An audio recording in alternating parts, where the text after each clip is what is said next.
On commence sur ce truc des NPC TikTok, après on reviendra sur TikTok en général comme décadence de la culture remplacée par le marché et du divertissement décérébré. Il y a ces gens qui font ça, et donc pour ceux qui connaissent pas, les roses, les glaces ou je sais pas quoi, c'est des cadeaux, en fait c'est du pognon. Et donc pour farmer du pognon, pour que les gens leur envoient des trucs, ils font les animations de chaque don qu'ils reçoivent en fait. Donc dès qu'il y a popcorn, elle fait miam, popcorn, et qu'il y a une rose, merci pour la rose, miam, popcorn, merci pour la rose, pendant des heures. You, bad, amazing. Ooh, oh, take it, baby, I love you. Yes, yes, yes. Yes, yes, yes. Ice cream, so good. Yes, yes, yes. Mais il y en a plein qui font ça. Et il y a elle là, et il y a aussi le Glizbot. Lui, celui qui suce des saucisses. C'est lui, voilà, Glizzy Overdrive. Lui, il fait que sucer des saucisses toute la journée. Les Glizzy, en fait, c'est les knackis aux States.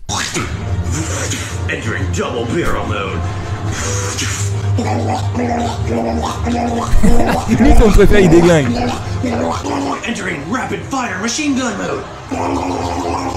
Bon, ok, d'accord. Et ils font ça genre 8 heures par jour. Et il y a iShowSpeed, voilà, qui a essayé une fois. Il a fait ça pendant quelques minutes. Attends, NPC, iShowSpeed. Et il montre combien de thunes il a gagné en genre 5 minutes. C'est hallucinant. Become an NPC. Become an NPC. Thank you for the roses, man. Woo! Strong weight. Fuck out of here. Let me see how much money I made off doing this.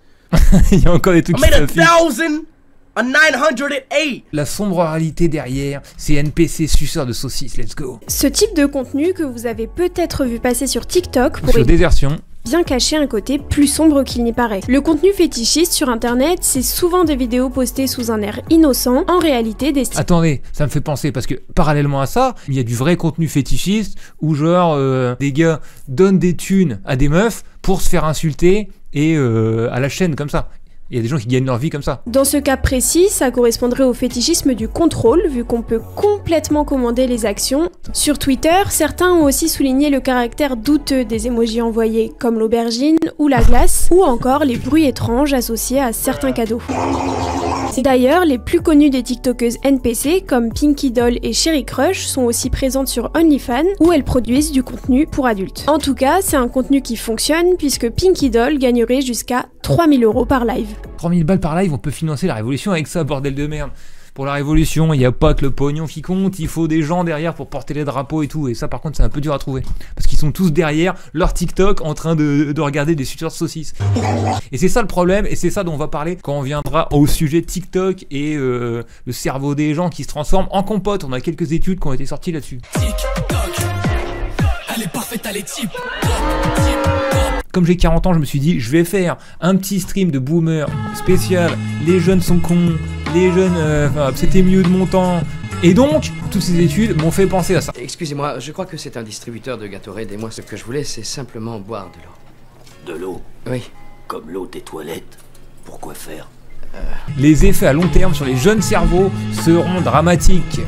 La consultation addictive des comptes vidéo, comme celle du réseau social TikTok, peut mener à des retards de développement de plusieurs fonctions cognitives, dont l'inhibition ou l'attention. Alors, est-ce que ça peut avoir des effets sur le cerveau de vieux qui ont déjà le cerveau bousillé par la télé avant ou d'autres trucs? On va le voir. Incontournable chez les préados et les adolescents, le réseau social TikTok s'est aussi taillé une place de choix dans la liste des inquiétudes de parents souvent dépassés. Peur de l'addiction, justifiée ou non? C'est ce que ce stream va essayer de déterminer. À défaut d'études scientifiques complètes sur le phénomène, j'imagine que c'est assez nouveau, des chercheurs se basent sur les résultats largement documentés des recherches sur les écrans. L'inconvénient des vidéos courtes pour le cerveau est le même que lorsque vous mangez des petits bonbons, avec un effet addictif qui booste le système dopaminergique du cerveau, les stimulus du plaisir. Ça donne un sentiment de récompense immédiate. Comme avec une drogue, le cerveau en veut toujours plus pour maintenir ce niveau de plaisir. Le cortex préfrontal, à l'avant du cerveau, se développe plus tardivement, avec une maturation complète à la fin de l'adolescence. L'utilisation sans limite de TikTok vient perturber un système en cours d'acquisition, avec des effets très négatifs et dramatiques sur le long terme, si cette partie du cerveau ne se met pas en place correctement. Les réseaux sociaux, contrairement à un film ou à un manga, n'ont pas de fin. L'enfant aura du mal à poser des limites, ce sera le rôle des parents. Il y a vraiment un risque de manque d'inhibition avec des enfants puis des ados qui n'arrivent pas à arrêter ou freiner leurs impulsions, puisqu'ils n'ont pas acquis cette fonction cognitive. Ça peut toucher leur capacité d'attention, leur mémoire sur le long terme et leur flexibilité cognitive. toutes seront déficitaires s'il y a un dysfonctionnement du cerveau pendant son développement. Il n'y a pas beaucoup d'études spécifiques sur TikTok, mais celles sur l'impact des écrans montrent un effet sur la réussite scolaire, car un enfant qui y passe beaucoup de temps aura des problèmes d'endormissement avec un sommeil moins réparateur. C'est l'histoire de ma vie. Ah oui, moi, l'ORTF, je me souviens, ça a vraiment fait du mal à ma scolarité. Cet accès illimité à la radio, je me souviens de l'appel général de Gaulle. Bon bref, c'était reproché à la télévision dans les années 90, voilà, mais l'effet est amplifié par une dispo H24 et infinie. Le modèle économique d'un réseau social repose sur une seule chose, l'attention. On donne pas d'argent pour utiliser un réseau social. On le paye avec les heures de sommeil qu'on trouve pas et le temps qu'on passe à remettre des trucs à plus tard. Son métier, c'est d'identifier les vulnérabilités de la psychologie humaine et de trouver des moyens de l'exploiter pour absorber autant d'attention que possible. Quand vous arrivez sur YouTube, vous devez choisir une vidéo parmi les dizaines de miniatures qu'on vous propose. Et ce sont la plupart du temps des têtes et des thèmes que vous connaissez déjà. Le design de TikTok est à l'opposé de ça. À la seconde où vous ouvrez l'app, vous êtes déjà en train de consommer du contenu qu'elle a choisi pour vous. Ils ont rendu la consommation de contenu automatique et instantanée, en réduisant le nombre de choix que vous avez à faire à un seul, celui de passer à la vidéo suivante. Et 10 minutes plus tard, vous êtes toujours assis sur les toilettes et vous n'avez pas vu le temps passer, parce que vous n'avez eu aucun choix conscient à faire pendant qu'on vous envoyait à l'infini des... Ça a créé une addiction de fou, et je me rends compte aussi, pas que TikTok.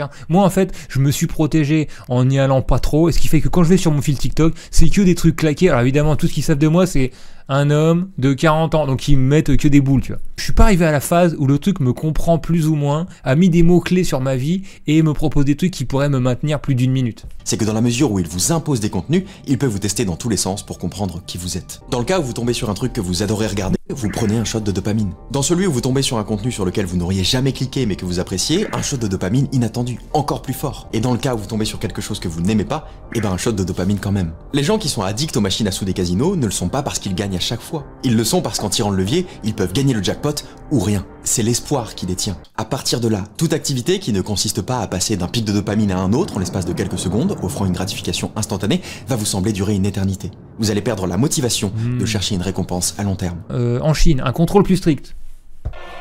La Chine a demandé à TikTok d'être strict avec les moins de 14 ans.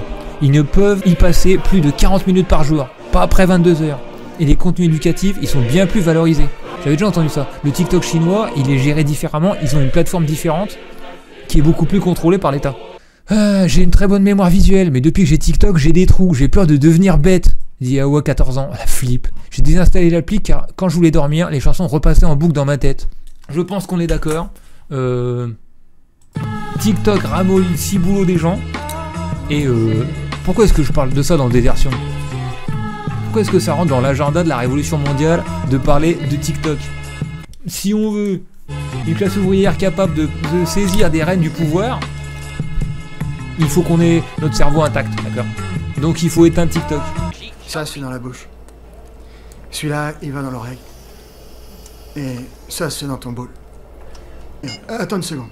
Qu'est-ce qui branle?